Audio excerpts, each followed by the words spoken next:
का बहुत बहुत धन्यवाद कि आपने इस प्रकार के प्रोग्राम का आयोजन किया और इतना सुंदर परिचय आपने मेरा दिया है।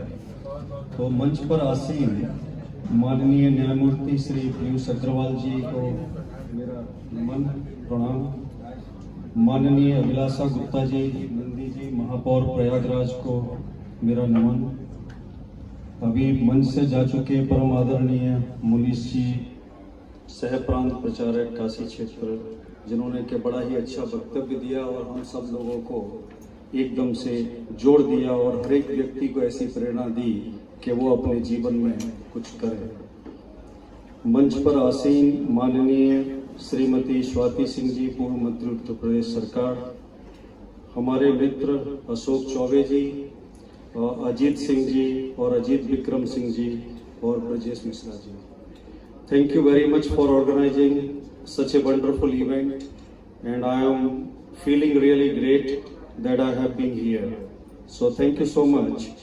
तो अपनी बात मैं शुरू करने के पहले एक बात सोच रहा था कि जब चर्चा ये चल रही थी कि प्रयागराज में इस प्रकार का एक आयोजन किया जा रहा है, उस आयोजन का विषय क्या होना चाहिए।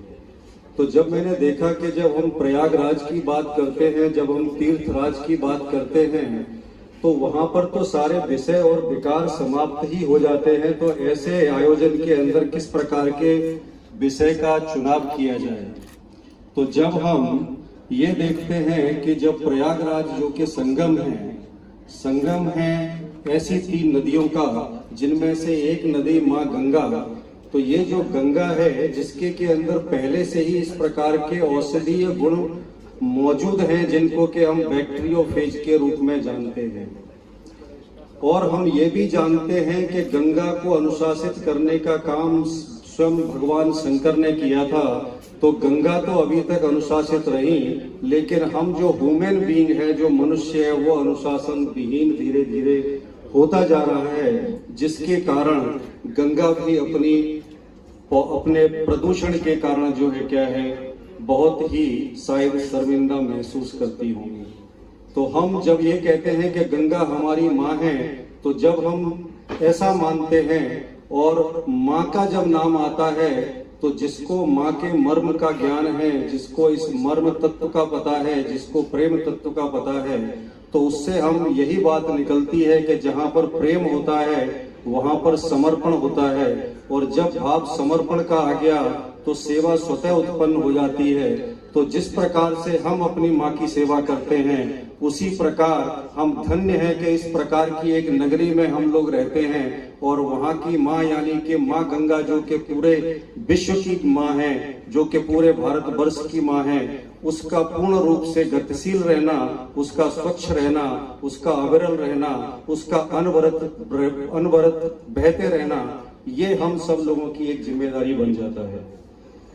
तो जब मैं चूंकि विज्ञान से जुड़ा हुआ हूं, तो विज्ञान और आध्यात्म को जब 2 चीजों को जोड़ करके देखा जाता है, तो मैंने जनरली ऐसा पाया है कि जो व्यक्ति वास्तव में विद्वान होते हैं या विज्ञान से निकल करके ज्यादातर उनकी जर्नी स्पिरिचुअलिटी की तरफ हो जाती है।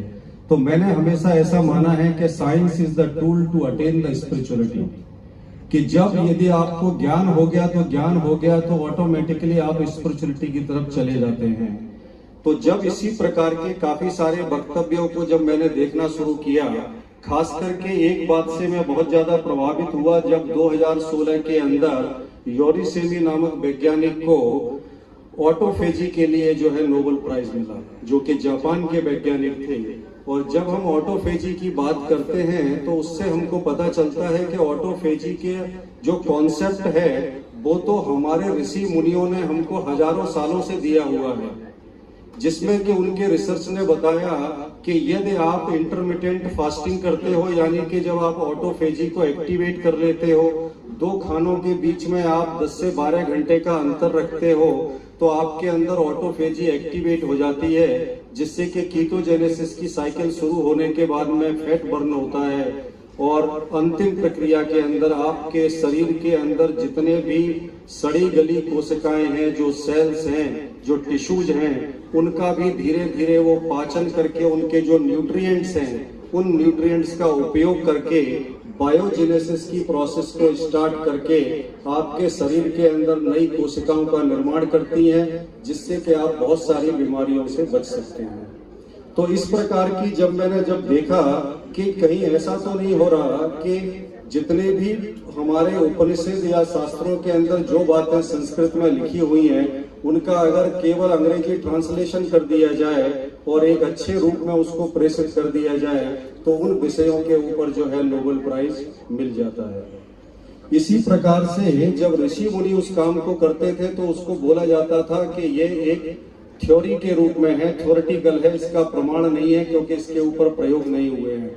लेकिन जब हम एल्बर्ट आइंस्टीन को सुनते हैं, एल्बर्ट आइंस्टीन को देखते हैं, तो एल्बर्ट आइंस्टीन ने जो द्रव्य की अविनाशिता का जो नियम दिया कि ना तो आप जो है क्या है एनर्जी को आप समाप्त कर सकते हो, ना उसको क्रिएट कर सकते हो, ना उसको आप डिस्ट्रॉय कर सकते हो, केवल उसके फॉर्म को आप बदल सकते हो।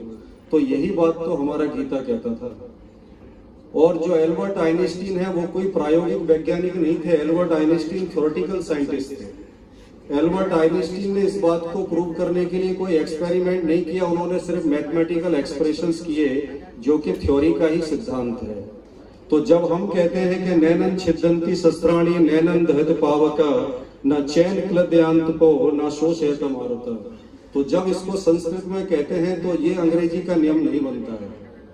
तो क्यों ना जो है क्या है हम अपनी जो धरोहर हमारे पास में है, ऐसी प्रयागराज की नगरी के अंदर क्यों ना इस प्रकार से इसको देखा जाए और अपने शास्त्रों को खगाला जाए और उनको वैज्ञानिक दृष्टि से उनकी समीक्षा करने के बाद में प्रायोगिक आधार पर उन उस ज्ञान को सत्यापित किया जाए।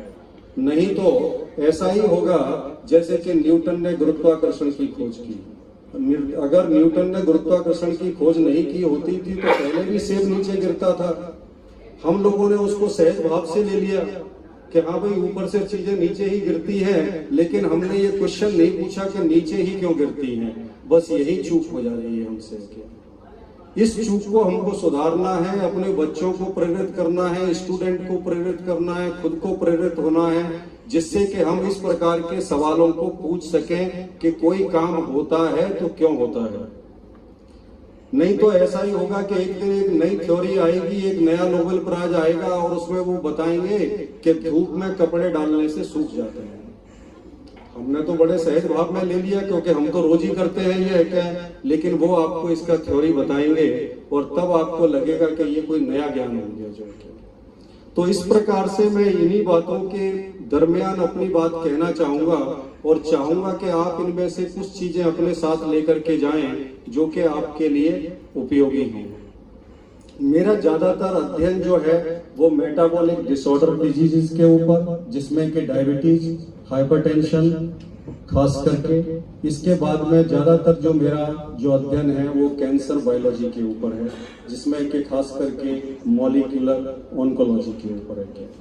तो जब मैं इन चीजों को जुड़ करके देखता हूँ और जब मेरा कल एक बार परसों के दिन बात हो रहा था मैडम के साथ में, तो मैडम ने जब बात किया मेंस्ट्रुअल साइकिल से रिलेटेड हाइजीन के बारे में, और जैसा आज उन्होंने जिक्र किया कि हम इस मुहिम को आगे बढ़ा करके गायनोकोलॉजिकल कैंसर्स की तरफ भी लेकर के जा सकते हैं, जिसमें कि महिलाओं को अवेयर किया जा सके।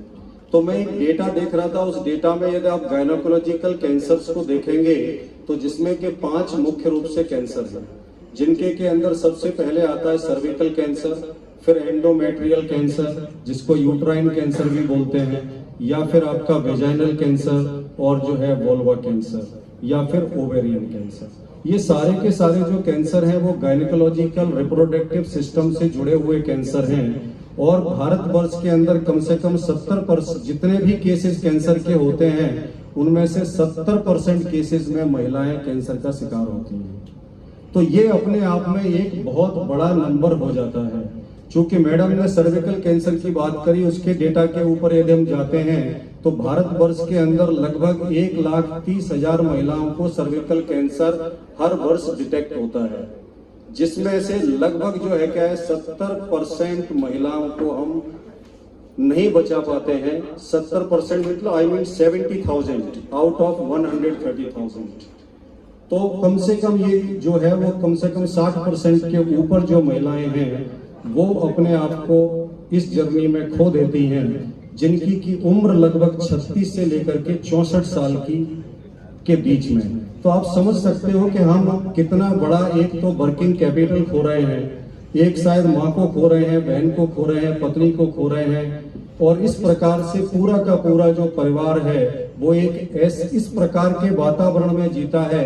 और यदि उनके बच्चे भी हैं तो इस तरीके के ट्रॉमा से निकलना उनके लिए बहुत मुश्किल होता है। और यदि वो ट्रॉमा से भी निकल भी जाए तो अपने पोटेंशियल को प्राप्त करना उनके लिए बहुत मुश्किल हो जाता है, क्योंकि ये जो एक इमोशनल बर्डन है, जो एक माता के साथ में उनका जो लगाव है, उससे परिवार को कभी भी उबारने के लिए कोई ऐसी पद्धति नहीं बनी है कि उससे उबारा जा सके। तो इसलिए इस बात का हमको बहुत अच्छे से ध्यान रखना पड़ेगा। और जो एक मुहिम मैडम ने शुरू की है स्वाति फाउंडेशन के थ्रू है क्या है, उसमें जुड़ करके सहभागिता दे करके इस काम को और आगे बढ़ाने की आवश्यकता होगी। मैं बात कर रहा था ऑटोफेजी की। अभी ऑटोफेजी में क्या होता है कि जनरली आपके शरीर के अंदर, जैसे मैंने बोला कि नई कोशिकाओं का निर्माण हो जाता है और पुरानी कोशिकाएं आपकी रिप्लेस हो जाती हैं, जिससे कि आप बहुत सारी बीमारियों से छुटकारा पा सकते हैं, या उन बीमारियों से छुटकारा पाने में ऑटोफेजी सहायक हो सकती है। जिनमें कि आप मेनली देखें कि बुढ़ापा क्या है। बुढ़ापा यही है कि जितनी सेल्स हमारी यंग एज में बनती हैं, धीरे धीरे जब हमारी एजिंग प्रोसेस होती है एपोप्टोसिस के थ्रू, और बाद में हम उन मरी हुई सेल्स को दोबारा से रिप्लेस नहीं कर पाते हैं। यदि हम रिप्लेस करते रहे तो हम यंग बने रह सकते हैं, लेकिन चूंकि ऐसा नहीं हो पाता है तो ऑटोफेजी का सिस्टम जब निष्क्रिय होने लगता है तो हम बुढ़ापे की तरफ अग्रसर होने लगते हैं। और जब बुढ़ापे की तरफ अग्रसर होते हैं तो क्या होता है कि हमको पार्किंसन जैसी बीमारी हो जाती है, डिमेंशिया हो सकता है, अल्जाइमर हो सकता है। ये सब किस लिए हो रहा है? क्योंकि ये सारी की सारी जो बीमारियां हैं उनको हम न्यूरो डिजेनरेटिव डिजीजेस कहते हैं। न्यूरो डिजेनरेटिव डिजीज का मतलब यही है कि आपके ब्रेन के अंदर जो आपका ब्रेन फंक्शन है वो बाधित हुआ। क्यों बाधित हुआ? बिकॉज आपके न्यूरॉन्स की जो बायोजेनेसिस है वो धीरे धीरे करके मंद पड़ती जा रही है, रुकती जा रही है।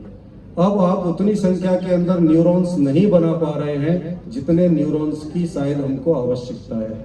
उसके कारण भूलने की बीमारी, यहाँ तक के पागलपन की बीमारी और उससे जुड़ी हुई अल्जाइमर या डिमेंशिया, पार्किंसन जैसी बीमारियां भी जो है क्या है, ये बुढ़ापे को और ज्यादा तीव्र दिशा में ले जाती है। लेकिन इन सब बीमारियों के ऊपर अगर हमको थोड़ा सा काबू पाना है या बहुत इस प्रक्रिया को कुछ हद तक शिथिल करना है या इसके ऊपर हमको कंट्रोल पाना है तो ऑटोफेजी उसका एक बहुत बड़ा विकल्प के रूप में बन सकती है, जो कि 2016 की स्टडी के अंदर पूर्ण रूप से सत्यापित किया जा चुका है। और हमारे ऋषि मुनियों ने इस पद्धति को अपनाकर शतायु जीवन नहीं, न जाने कितना लंबा जीवन शायद जो है क्या व्यतीत किया होगा।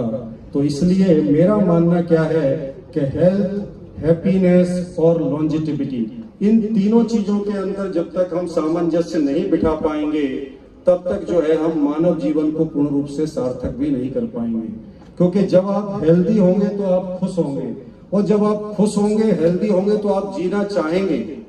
नहीं तो सुबह बहुत लोग उठते हैं और वो उठते ही ये कहते हैं कि भगवान अब तो, मैं बोलना नहीं चाहूंगा, मतलब बहुत परेशानी में रहते हैं। तो कहने का तात्पर्य मेरा यही है कि यदि आप हेल्दी हैं, हैप्पी हैं, तो आप शतायु रहना चाहते हैं, आप दीर्घायु रहना चाहते हैं। और इसकी जो कुंजी है, जो इसकी चाबी है, वो चाबी हमारे ऋषि मुनि हमारे हाथ में दे करके गए हैं, और वो है ऑटोफेजी। यदि उसको हम एक्टिवेट कर लेते हैं तो एक प्रकार से जो है क्या है, हम इस पद्धति को काफी हद तक जो है क्या है हम स्लो कर सकते हैं। दूसरी बात आती है मेटाबॉलिक डिसऑर्डर डिजीजेस की। अभी कुछ समय पहले मैं डेटा देख रहा था कि इंडिया के अंदर हर चौथा व्यक्ति डायबिटीज 2 से ग्रसित है। हर तीसरे व्यक्ति को हाइपरटेंशन है, यानी कि वो बीपी का मेडिसिन ले रहा है।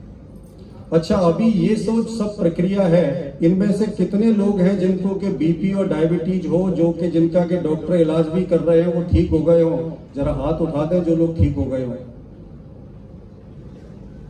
यानी कि सारे लोग मैनेज हो रहे हैं, ठीक है ना? सारे के सारे जो लोग हैं वो मैनेज हो रहे हैं, ट्रीटमेंट चल रहा है, ठीक है ना? एक गुलाब जामुन एक गोली, 2 गुलाब जामुन तो 1.5 गोली, ठीक है ना? तो इसी प्रकार से सारे लोगों ने अपना अपना एक मैथमेटिकल कैलकुलेशन कर लिया है कि एक रसमलाई के ऊपर कितनी गोली लगेंगी, ठीक है ना? एक रबड़ी के ऊपर कितनी गोली लगेगी, और कब बहुत ज्यादा हो जाए तो डॉक्टर के पास जाना है। तो इस प्रकार की पद्धति से छुटकारा नहीं है जब तक कि आप खुद छुटकारा ना पाना चाहो। अब डायबिटीज के केस में क्या हो रहा है? डायबिटीज या हाइपरटेंशन, ये जो बीमारियां हैं ये एक तरीके की कॉस्मेटिक डिजीजेज हैं, अनटिल और अनलेस किसी को कोई जेनेटिक एक्सप्रेशन उस तरीके का ना हो। जिनके अंदर जेनेटिक एक्सप्रेशन है, इस तरीके के केसेस मुश्किल से 1% से लेकर के 2 या 3% के बीच में होंगे। बाकी ये मान लीजिए कि 98% लोगों को तो डायबिटीज अच्छी लगती है तो रखी हुई है। अब इसमें हो क्या रहा है कि जब आप क्लिनिशियन के पास में जाते हैं तो क्लिनिशियन आपके साथ में क्या कर रहे हैं? क्लिनिशियन यही कर रहे हैं कि आपने देखा कि आपके ब्लड के अंदर शुगर ज्यादा है। ब्लड के अंदर शुगर क्यों ज्यादा है? क्योंकि आपके अंदर, आपके पैनक्रियास के अंदर जो बीटा सेल्स होते हैं वो पूर्ण रूप से इंसुलिन जो है वो जनरेट नहीं कर पा रहे जितना कि उनको इंसुलिन चाहिए था। अब क्या हो गया कि इंसुलिन रेजिस्टेंस हो गया। इंसुलिन रेजिस्टेंस हो गया तो आपका जो कार्बोहाइड्रेट आप खा रहे हो वो शुगर के अंदर ब्रेक नहीं हो रहा, और जो शुगर जो है वो आपकी सेल्स को नहीं मिल रहा है, जिससे कि आपकी बॉडी के अंदर, आपकी सेल्स के अंदर वो शुगर जाए और जिससे कि आप जो है अपने आप को ऊर्जावान महसूस करो। तो शुगर जा रहा है, आपकी सेल्स पे नॉक कर रहा है, लेकिन वो सेल के अंदर नहीं जा रहा है। अभी वो जो शुगर है वो आपके ब्लड के अंदर दौड़ रही है। जब ब्लड के अंदर दौड़ रही है, आप टेस्ट करोगे तो ब्लड के रिपोर्ट में आएगी ही आएगी। अभी आपको एक गोली दे दिया मेटफॉर्मिन का या ग्लाइकोमेट का 500 mg दे दिया, 1 ग्राम दे दिया। ज्यादा रसगुल्ले वाले हो तो थोड़ा और बढ़ा देंगे हम लोग, क्या वो भी दिक्कत नहीं है, ठीक है ना? लेकिन आपको ये मेडिसिन दे दिया, अब इससे क्या हुआ? इससे डायबिटीज ठीक हो रहा है क्या आपका? नहीं हो रहा है, मैनेज हो रहा है। मैनेज कैसे हो रहा है कि आपके ब्लड के अंदर जो शुगर की मात्रा थी, अब वो जो ब्लड के अंदर जो शुगर थी उसको इस गोली ने जाकर के एक तरीके से छुपा दिया। छुपा कहां पर दिया? आपके शरीर के अंदर ही। कहां पर छुपाने की सबसे बढ़िया जगह है? लीवर के अंदर है। क्या है कि लीवर के अंदर आप जो है क्या शुगर को छुपाते जाइए, तो आपका शुगर रिपोर्ट में तो कम हो गया, लेकिन क्या आप ठीक हो गए? तो एक प्रकार से जो आपका क्लिनिकल रिपोर्ट है वो उसका ट्रीटमेंट हो रहा है। क्या आपका ट्रीटमेंट हो रहा है? ये बात आपको पूछनी चाहिए, क्योंकि क्लिनिशियन आपका इसमें हेल्प नहीं कर सकता जब तक कि आप खुद इस बात का निर्णय लेकर के कंट्रोल ना करें। जब कोई इमरजेंसी का सिचुएशन होगा तो डॉक्टर या क्लिनिशियन आपकी मदद जरूर करेंगे, लेकिन आप उसके बाद में अपने आप को, अपनी आदतों को परिवर्तित करना पड़ेगा, जिससे इस प्रकार की समस्या उत्पन्न ना हो। अब ये बिल्कुल उसी प्रकार से होता है जैसे कि मेरा घर किसी वजह से अस्त व्यस्त पड़ा हुआ है, मुझे समय नहीं मिला, तो और उसी समय में पता लगा कि कोई रिश्तेदार घर आ रहे हैं, तो मैंने फटाक से सामान लेके कुछ बेड के नीचे, कुछ कारपेट के नीचे पूरा घर सेट कर दिया, और आपको लगेगा कि हाँ भाई अभी मेरा घर ठीक है। लेकिन यदि इसी प्रक्रिया को यदि मैं निरंतर करता रहूंगा तो ये घर में घर स्टिंग करने लगेगा, इसमें बदबू आने लगेगी। वही समस्या हमारे शरीर के साथ में होती है कि हम गोली खा करके अपने शुगर को अपने लीवर के अंदर या किडनी के अंदर छुपाते चले जाते हैं, और एक समय ऐसा आता है कि जो मरीज जो है क्या है कि जो शुगर से शुरू हुआ था, अभी वो किडनी का मरीज हो गया, अभी उसको क्रॉनिक किडनी डिजीज हो गया। इसके बाद में फिर अब उसको क्या होगा? उसका अपग्रेड होगा, और ये भी बहुत अच्छी प्रोसेस है। पेशेंट को कैसे अपग्रेड करना है, कि एक गोली से शुरू हुआ, अभी अपग्रेड होकर के जो पहले केवल शुगर का पेशेंट था वो किडनी का पेशेंट हो गया। किडनी के बाद में फर्दर अपग्रेड है, अब पैकेज के साथ में अपग्रेड होगा जिसमें कि आप डायलिसिस का पैकेज भी ले सकते हो। तो ये एक पैकेज और शुरू हुआ। जब ये शुरू हुआ उसके बाद में फिर आपके लीवर के ऊपर नौबत आ गई कि आपको फैटी लीवर हो गया या फिर NASH हो गया जिसको NASH बोलते हैं, या लीवर सिरोसिस हो गया, और लीवर सिरोसिस बाद में जाकर के हेपेटोसेल्युलर कार्सिनोमा में कन्वर्ट हो गया। अब आपके पास में कोई जगह नहीं है। तो अब एक तरीके से क्या हुआ कि एक पेशेंट जो वही ठीक हो सकता था 15 दिन के अंदर, यदि वो अपनी जिम्मेदारी खुद ले लेता तो, लेकिन वो मरीज जो है क्या है, पहले मैनेज हुआ, कंट्रोल हुआ, और कंट्रोल होने के बाद में अपग्रेड हुआ। तो अब आपस में बात करते हैं, भैया तुम्हारी कितने बार डायलिसिस होती है? नहीं, बोला हम पैसे वाले, हमारी 3 बार होती, तू तो एक ही बार कराता हूँ। तो इस प्रकार के डिस्कशंस जो है क्या है लोगों में शुरू हो जाते हैं जिनका के कोई लाभ नहीं है, और अंत में ऐसे पेशेंट 5 साल के बाद में, 7 साल के बाद में उनके रिपोर्ट में यही लिखा होता है कि ये फलाने जी शांत हो गए। कैसे शांत हो गए? मल्टीपल ऑर्गन फेल्यूर की वजह से। भाई मल्टीपल ऑर्गन फेल्यूर क्यों हुआ? शुरुआत तो आपने करा दी ना वहां से। क्या है, जब आपके पेनक्रियास से जब आपकी शुरुआत हुई तो किडनी में आ गई, लीवर में आ गई, और क्या बचा अभी है? क्या है, जब ये सब अफेक्टेड होगा तो हार्ट भी अफेक्टेड होगा।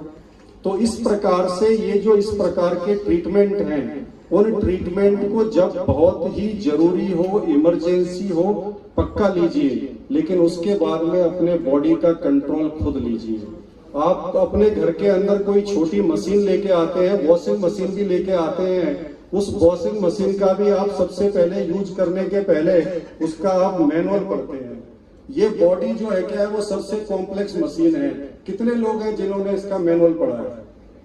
सब हिट एंड ट्रायल में चल रहा है, ठीक है ना।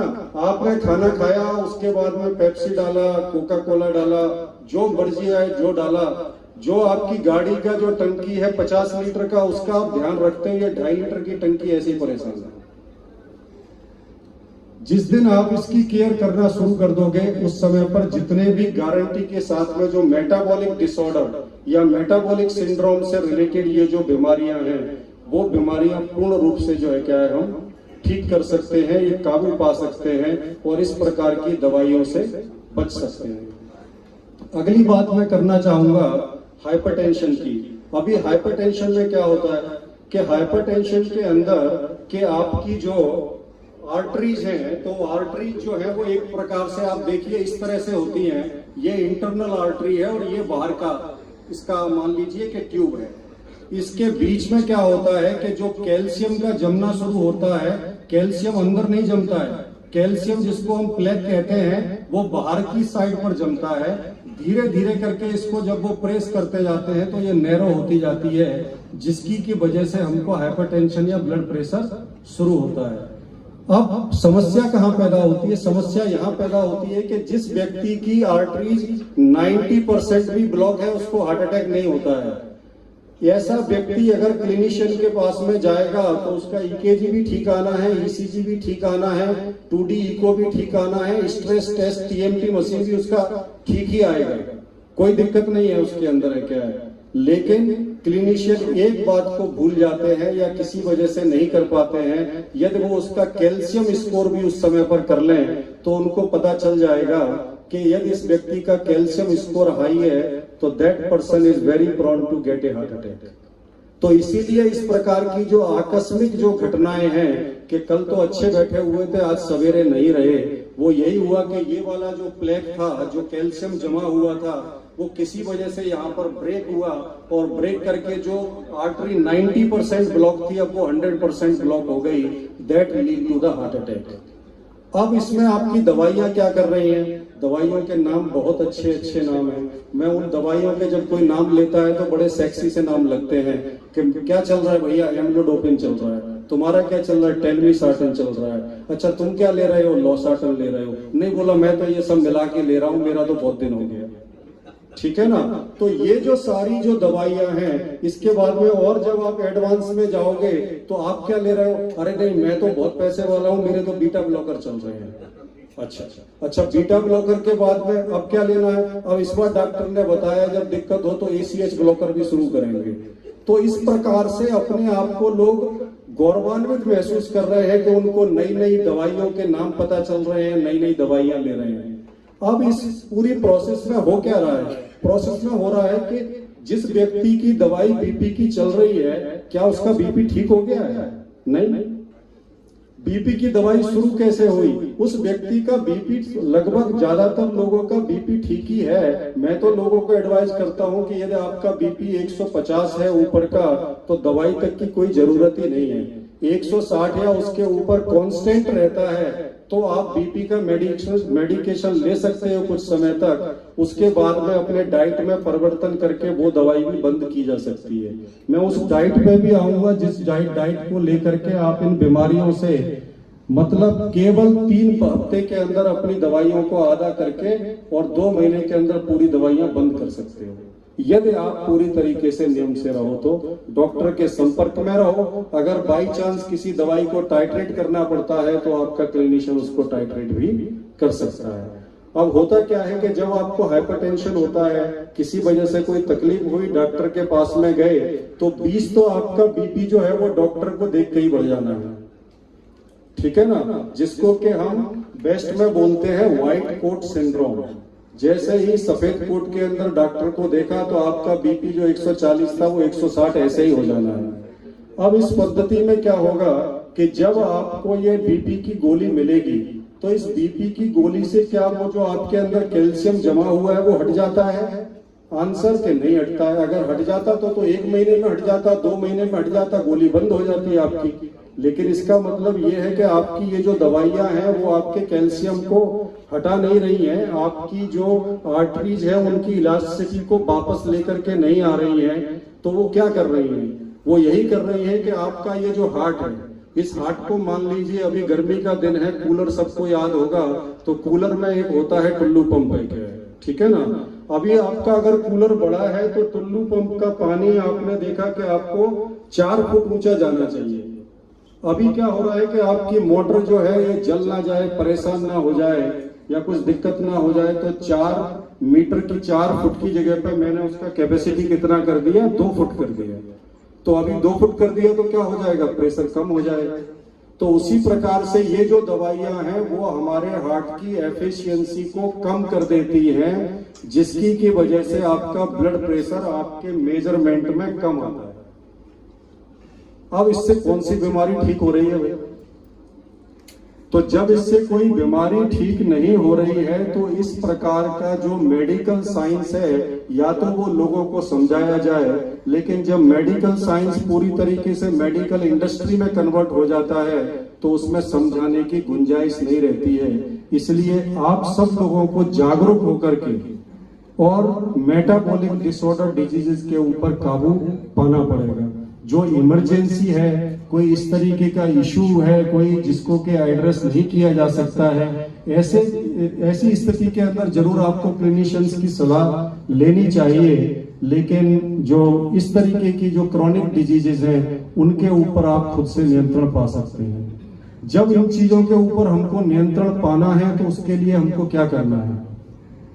उसके लिए हमको एक ही काम करना है कि आप ये देख लीजिए कि यदि आप अपने खान पान को परिवर्तित कर लें, ठीक है ना, तो इन सारी समस्याओं का सॉल्यूशन मिल जाता है। आप खुद देखिए कि कितना बढ़िया साइकिल बना हुआ है।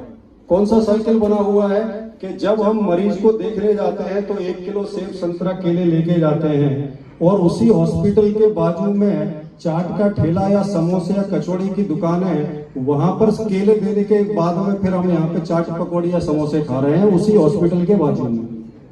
उसके बाद में आपका नंबर आएगा, आप हॉस्पिटल पहुंचोगे, वो वाला व्यक्ति आपके लिए अब सेब लेके आएगा, वो चाट पकौड़ी समोसे वहां करके। ये इतना बढ़िया प्रायोजन चल रहा है, पूरी एक साइकिल चल रही है, ठीक है ना, जिसमें सिर्फ एक ही व्यक्ति का भला हो रहा है कि डॉक्टर का काम व्यवस्थित रूप से चल रहा है। और ये इसमें कोई किसी का योगदान नहीं है, आप अपने आप ही कर रहे हो, इसमें कोई नहीं कह रहा है।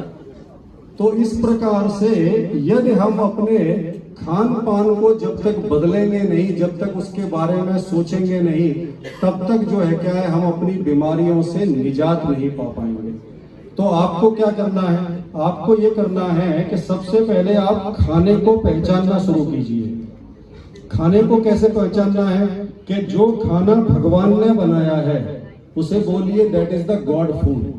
तो जो गॉड फूड है उसको आप बिना पूछे बिना सोचे जब मर्जी आए तब खा लीजिए। और गॉड फूड का मतलब क्या है, केला है, पपीता है, सेब है, संतरा है, दाल है, जो भी आपको वनस्पति दिखती हैं आप उनको बड़े आसानी से खा सकते हैं। और यदि आपको नियम में डालना है तो सुबह 8 बजे से लेके 12 बजे तक यदि आपका वजन जो है 70 किलो है तो इसका मतलब है कि 700 ग्राम फल फ्रूट आप खा लीजिए, जो आपके मन में आए वो। डायबिटीज की भी चिंता मत करो, किसी बात की चिंता मत करो। अगर कोई दिक्कत हो तो मुझे बताओ। मेरा जो है व्हाट्सएप नंबर कोविड के अंदर ऑल टाइम ओपन था, it is still open. If there is any issue you can always contact me. तो आपका यदि वजन 70 किलो है, 700 ग्राम आप फल फ्रूट अपनी पसंद के आप खा लीजिए। उसके बाद में जब आपको लंच करना है तो लंच करने के टाइम में आपको क्या करना है कि मैंने जैसे आपको फल फ्रूट बताए 700 ग्राम, तो उसके पहले आप 2 प्लेट बना लीजिए। कहां पर, लंच के समय में, जिसमें के 350 ग्राम आप सलाद ले लीजिए। उसके बाद में घर का बना हुआ जो भी खाना है वो खा लीजिए। ऐसे ही यदि आपको डिनर भी करना है तो डिनर के लिए वही कीजिए जो आपने लंच में किया है। अगर आप 350 ग्राम सलाद खाते हो, 700 ग्राम यदि आप फल खाते हो, तो आपकी ये जो सारी जो बीमारियां हैं 3 दिन के अंदर आपकी रिपोर्ट चेंज होने लगेगी। मात्र 3 दिन है क्या है। और आप इसको केवल 1 हफ्ते आजमा करके देख लीजिए, फिर आप खुद महसूस करोगे कि आप धीरे धीरे करके किस प्रकार से इन दवाइयों से निजात पा रहे हैं। अब हो क्या रहा है कि लोग अपने आप से न जाने कितने तरीके के मल्टीविटामिन खा रहे हैं, कितने तरीके की जो है क्या है मेटल्स में, चाहे वो जिंक की गोलियां हैं, आयरन की गोलियां हैं, सब कुछ खा रहे हैं। अब आप ये देखिए कि यदि हम भगवान से ज्यादा स्मार्ट बनने की कोशिश करेंगे तो उसका परिणाम क्या होगा। उसका परिणाम मैं बोलना नहीं चाहता, वही होगा जो आप समझ रहे हो, ठीक है ना। उसका परिणाम कैसे होगा कि यदि भगवान इतना कृपालु है, दयालु है, ओमनी प्रेजेंट है, ओमनी पोटेंट है, तो क्या वो नहीं कर सकता था कि जो है क्या है विटामिन ए का एप्पल लगाए, विटामिन सी का जो है क्या कुछ लगाए, विटामिन डी का कुछ लगाए। लेकिन उसने क्या किया कि इन सारे विटामिन को, सारे मिनरल्स को एक सामंजस्य में, एक कंपोजिशन में बिठा करके इन फलों को तैयार किया है। हम क्या सोच रहे हैं कि हम इनमें से एक एक विटामिन को निकाल करके खा लेंगे, और मैं बता रहा हूं कि इनमें से कुछ एक विटामिन को आप छोड़ दीजिए, खास करके विटामिन B12 या विटामिन सी को।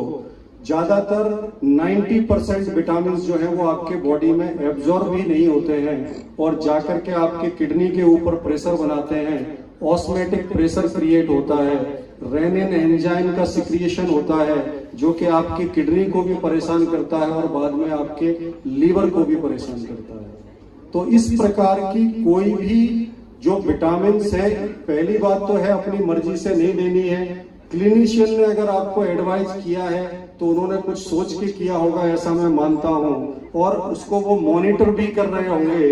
तो यदि ऐसा करना पड़ता है तो उनके ऑब्जर्वेशन में ठीक है, लेकिन अपनी तरफ से इस प्रकार के विटामिन नहीं लिए जाएं तो ज्यादा अच्छा है, क्योंकि इस प्रकार के जो पेशेंट्स हैं वो बाद में किडनी स्टोन के पेशेंट्स बन रहे हैं, गॉल ब्लैडर स्टोन के पेशेंट बन रहे हैं, और आप बहुत सारे जो है क्या हॉस्पिटल्स देखोगे जिसमें कोई एक आधी व्यक्ति बचा होगा जिसका सामना ना हुआ हो कि मैं जाकर के जो है क्या है उसका किसी न किसी स्टोन की वजह से उसका ऑपरेशन हुआ है।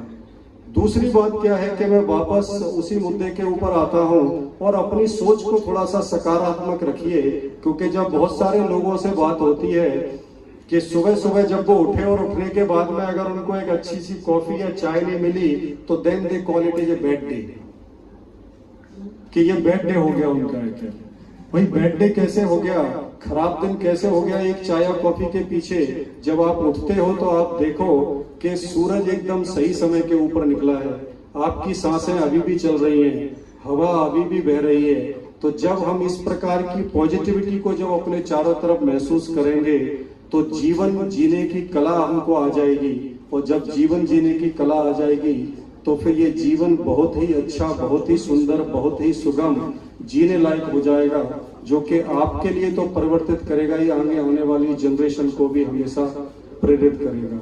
तो इस प्रकार के जितने भी संदर्भ हैं, उन संदर्भ में एक ही बात निकल करके आती है समझ में, क्या है कि जो लोग सेवा भाव से, जैसे कि हमारे अजीत सिंह जी हैं, जिनका के एक कमला करके जो उनका एक संस्था है जो चलती है, जिसमें कि वो बच्चों का मार्गदर्शन करते हैं, और बच्चों के लिए उनका एक ही अभियान रहता है कि किस प्रकार से उनको शिक्षा मिले और स्वास्थ्य मिले, उसमें बहुत अच्छा काम कर रहे हैं। मैडम स्वाति जी अपनी फाउंडेशन के बारे में बता चुकी हैं। मैं एक संस्कृत के श्लोक के बाद में अपनी बात समाप्त करूंगा, और इन लोगों को मैं एक ही श्रेणी में रखता हूं, जैसे कि हम नदी और वृक्षों को रखते हैं कि पिबन्त नद्या श्वमेव नाभ्य श्वं न खाद्यन्ति फलानि वृक्ष नादन्त शस्यं खलु बारिबाः